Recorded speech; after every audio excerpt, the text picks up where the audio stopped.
It's reversed. It's so funny. We are live, and Dr. Lucy McBride is recognizing that StreamYard is backwards for us. So it's a hard move to figure out where you are on the screen.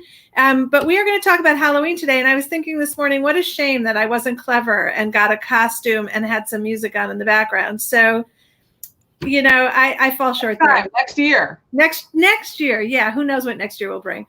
So let's start talking about trick-or-treating for tweens and teens. Just in general, what are your thoughts about 2020 and trick-or-treating? Okay, so just like with every activity in the pandemic, we have to weigh the pros and the cons. Obviously, there are a lot of pros to trick-or-treating, right? Halloween is like one of the more fun kid-related, teen-related activities. I mean, I remember looking forward to Halloween for months in advance of the actual night, right? It's like a time to eat a lot of candy. It's a time to be with your friends. You're running around outside. You get to, be whimsical. So they're taking it away is from kids is seems awful. So and we've already lost so much already. We've lost so many celebrations. So we have to realize that it's an important part of childhood to participate in Halloween. At the same time, there are risks involved when you're crowded around other people closer than 6 feet, and touching other things that people have touched. That said, there's a way to trick or treat safely if you're able to pull that off, and we can talk about that in a minute. Okay, so hi everybody. I am here with Dr. Lucy McBride. We're talking Halloween 2020. Lucy is a Washington, D.C. based doctor of internal medicine, but since COVID began in March, she has put out a daily newsletter that has grown exponentially. And you guys are going to want to sign up for it. So where can they find it? You can find it on my website, which is my name.com, lucymcbride.com. And I did do it daily. Now, because my day job has been in full swing for many months, it's twice weekly. But basically, I'm trying to provide people real-time, fact-based, unbiased medical information to help you get through the pandemic mentally and physically. Because let's face it, this is a pandemic of about a virus, but it's also a parallel pandemic of mental health losses and mental health issues. And so when we think about Halloween, we think about the loss that teens and kids have experienced. They haven't been able to celebrate their birthdays like they normally would, anniversaries, social gatherings. These things have been taken away from our kids. And so Halloween provides an opportunity to try to, sort of have some fun, but do it safely. So you have 3 teenagers, right? I have 3 teens. Yes. So what are the rules in your house? You going to let your kids go out trick-or-treating? Well, it's funny. I mean, one of mine's in college, and so I'm not sure he's really going to do much trick-or-treating, but he's a social kid, so I'm sure he'll want to gather with friends. My other 2 also will probably just want to be with friends. So the way I'm recommending they socialize, if at all, is first to know what your local case rates are. Right? If you're in a state or a district where the case rates are surging, all bets are off. If you're in a place like the DMV, which is doing relatively well, of course, we're seeing some spikes in cases here last week. Where are you talking about? In the DMV, in the DC, Maryland, Virginia area. Okay. But if you can socialize in a small group, outdoors, masked, and remain 6 feet apart from other people, you can do activities like trick-or-treating or socializing relatively safely. It's just that you can't let down your guard with all those various layers of risk mitigation. When you're outside, the wind and the breeze naturally carries respiratory droplets and aerosols, those smaller droplets, away from other people. But it's not a substitute. Being outside is not a substitute for wearing masks. Just because you're outside doesn't mean you can abandon other risk mitigation protocols. So wearing masks is essential. Careful hand hygiene is essential. And, making sure that you're not in a large group, because crowding around with other people, as people want to do around a Halloween, candy basket, is not safe. Okay, so let's talk about, like, for sure in middle school, the kids that are trick-or-treating are likely to have a costume on, and you say wear a mask. Like, does that integrate? What if your costume has something covering your face. Does that count? Do you have to be mindful of it differently this year? This year, so you still need to wear a mask that's going to protect other people from your germs, respiratory droplets, and aerosols. So even if your costume has a mask that, like, one of those plastic things that covers your whole face, it's not enough if it doesn't cover, like, if it doesn't snugly fit around your nose and mouth. So, some of you parents might consider having your kid wear their, 3-ply cotton mask, which is perfectly acceptable, under, a mask that's looser and kind of ill-fitted. Because just a plain old Halloween mask doesn't substitute for a really good, mask that covers your face. First of all, let's just note that these are insane conversations, but we do need to have them. How about, like, the idea of the candy, like, and the touching, and do we really have to wipe down candy? Do we have to figure out a PVC piping to give it to them? Like, what's the rule? We've learned since March that, surface transmission of the virus is really, really a small percentage of the way the virus is transmitted. The virus is mostly transmitted person to person through droplets, respiratory droplets, and aerosols. So that said, we want to practice careful hand hygiene because there is the chance of transmitting it over surfaces.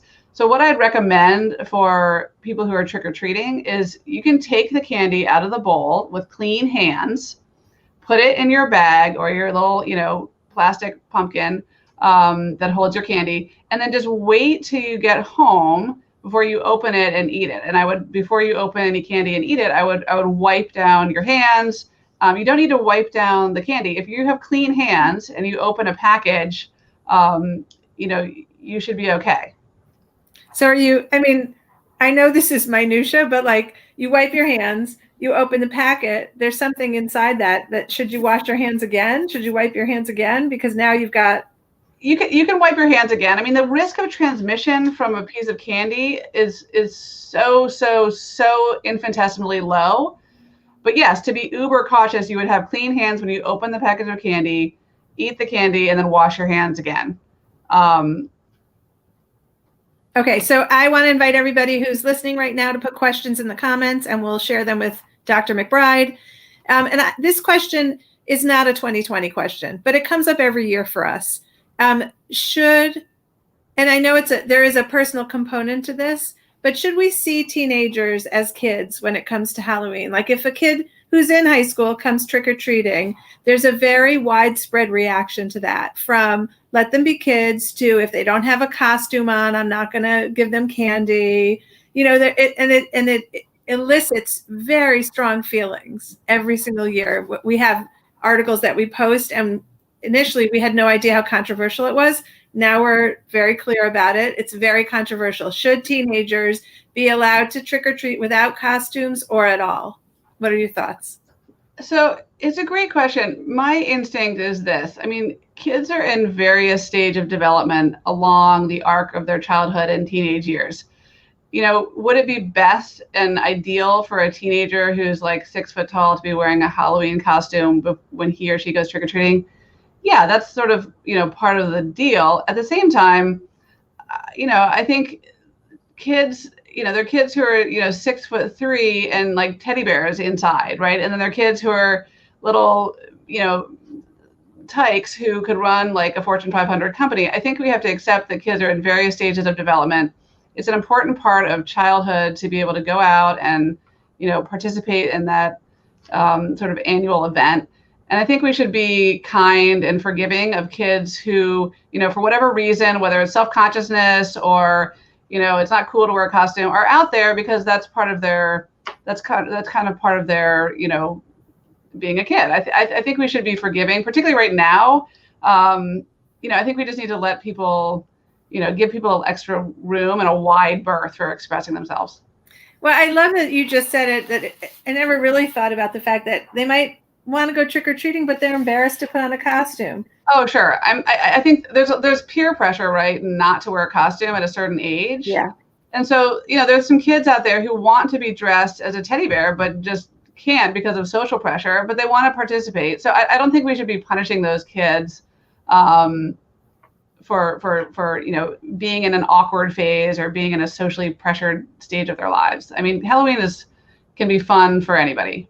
All right, I'm going to share Shannon's comment because it's very generous. I don't care how old, I will always give kids, teens, tweens candy. And then she follows up with, the bigger the kid, the bigger the handful. That's lovely. I think it's nice. I think we need to, as we head into, month 8 or 9 of the pandemic, I can't keep track. I think we need to be, as Sue, I mean, particularly kind to teenagers, particularly gentle with adolescents, because they're suffering so much. And I don't think we should punish them for not being perfectly adherent to, sort of the rules of Halloween. And let's give each other a break here. Yeah. Okay. So this is a Facebook user. Is it safe to distribute candy? Some people are opting out. Now, I mean, where I live, we actually got rules around it that it would be better for us to individually wrap and not hand to hand, and maybe have a PVC piping. I mean, very explicit, so that you are not really engaging. Yeah, I mean, the idea is to maintain those risk mitigation rules. So when you hand someone candy, you're closer than 6 feet apart, right? So if you can have 6 feet distance from you and the recipient of the candy, that's ideal. So whether you do a PVC pipe or whether you just put a pot of candy out, on your front stoop, and put a sign that says "Take 2 only," which, by the way, was always kind of hilarious when people said that, because inevitably that invites some kids to take like the whole bowl. But basically, you need to stay 6 feet apart from the kiddos. You want to avoid having them crowd around the pot of candy. But it's okay to give out candy. And if you very much want to give it out in person, you just need to and hand it to the child, like to the children one at a time. Know that the risk of contracting or getting infected with coronavirus is very, very low if you have a brief outdoor encounter with somebody, but it's not zero. So you'd want to wash your hands after handing over the candy. The safest thing to do for distributing candy is probably to have a pot outside on the front stoop, and you can stand 6 feet apart to gawk at the awesome costumes, and have the kids come one at a time to the spot. Thanks. Okay, so we're all so tired of this. I mean, yes. You just feel it inside your body and with everybody you meet. How do we sustain a Halloween that lets it be joyful, but also acknowledges like how exhausted everybody is from trying to manage the social distancing, especially for our teenagers? Like they're so social is the most important thing for them. They've lost so much of it. And here's a time where like a party was fun, right? Right. I mean, there are a lot of different ways to answer that question. Like for me as a parent and for my kids, who I know are suffering in varying ways from the lack of easy access to friends, like I want to make sure that they are able to have some sort of Halloween experience, but I also need to make sure it's safe. So, I think taking it away entirely, unless you're a high risk, person, you live with an elderly parent. I think that's hard. And I think, if you're going to participate in a holiday, this is probably one of the safer ones because it is outside. And because, the weather hopefully will participate and we'll be able to be outside, and kids can distance from one another. I think, what I'm explaining to my kids is, let's be vigilant about the rules. Let's layer all those risk mitigation elements, 6 feet apart, masks, hand hygiene, not crowding around with other kids. But let's also be flexible, because we can be a little more flexible if we double down on the risk mitigation rules. So I think, letting Halloween happen is one way to, just, act like we're in somewhat normal times, without letting go of our, careful risk mitigation elements and maintaining vigilance there. But it's just a sad fact of the matter that we are in a pandemic. The case rates are surging in so many different states. And there's really no way around the unfortunate fact that we do have to really curtail a lot of our normal social activities.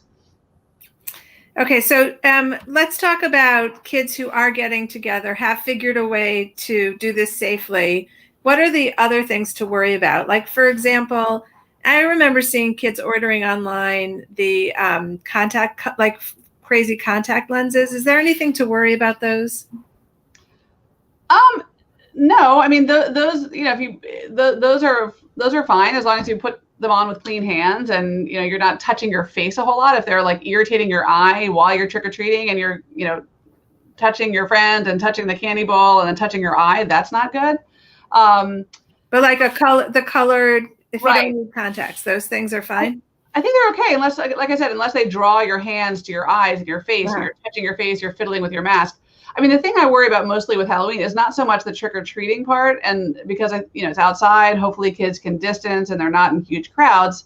But is the after party or the pre-party where kids are gathering together in someone's basement. I remember sorting my Halloween candy for hours and hours and hours after the event. That's the challenge. It's the analog is schools, right? Schools are proving to be they're not perfect. They certainly can get transmission within the walls of a school. The schools are turning out not to be so much like super spreader locations. It's the activities outside the walls of the school. It's the social gatherings, after the sports practice or after class. Same with Halloween. It's not so much the trick-or-treating, although that does pose risk if you don't play by the rules. It's the pre and after gatherings in basements and in people's homes, and the taking off of the mask to eat the candy when kids are close together, that is more of a concern. So that has to be really limited, unfortunately. All right. And how about like teenagers with their licenses? Like, is there a greater worry because kids are in the street trick-or-treating, that kind of thing? Sorry, tell me what the question is exactly. So do we need to give an extra conversation with our teenage drivers when they're out on Halloween night? I mean, the only thing I worry about with driving is, putting kids in the car with you because, you're naturally closer than 6 feet. I think people, when they're friends, let their guard down a little bit. They take their masks off. So, it's not the driving so much as it is the kids piling into a car to go to the post trick-or-treating, Halloween party. Again, in someone's basement, even in someone's backyard when they're gathered around together. So that's my concern about automobiles. Okay, Jessica Port has a question which has not been asked yet. The actual bowl that we're putting the candy in, do we have to treat it differently? You really don't. I mean, again, surface transmission of the virus is so minuscule in comparison to the person-to-person spread. So, you don't need to do anything special with a bowl. I mean, here's what I'm going to do. I'm going to have a bowl of Halloween candy, and I'm going to put it on my front stoop. I'm going to stand 6 feet apart. I'm going to be outside because I love Halloween, and I love seeing these cute little kiddos in my neighborhood come around. And I'm going to stand 6 feet apart and, make sure that the parents, hopefully they will do this themselves, separate the kids by 6 feet as they come and get the candy and then walk away. And I'll be wearing a mask. I'll be outside, so that offers some advantage, and I'll be 6 feet apart. But I don't need to treat the bowl in any special way. At the end of the evening, when I bring, if there's any leftover candy, bring the bowl and any candy back in, I will, wash it, wash my hands, and then, hopefully have a couple of pieces of candy myself. Okay, now just in terms of COVID, this is our last question, and unless anybody wants to share one in the comments. Just in terms of COVID in general, what are your thoughts on it at this moment? What's happening?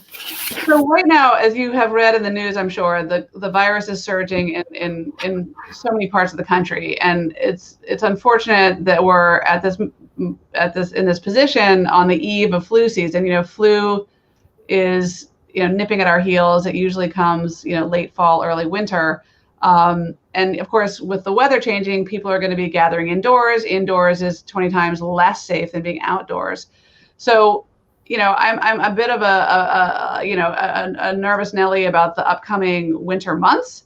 On my blog and newsletter yesterday, I presented a guest post from one of my colleagues and medical partners, Dr. Clay Ackerley, with the kind of a survival kit list of things to do mentally and physically as we head into the winter months and the holidays.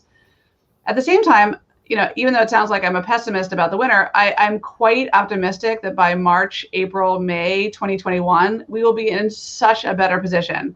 We'll have a couple vaccines coming. We'll have better therapeutics for outpatients, people who are mildly ill, to prevent hospitalization. We'll have a much better testing system and more widespread testing. And hopefully by March, April, May 2021, we'll also have more buy-in nationally on masks, because masks absolutely work.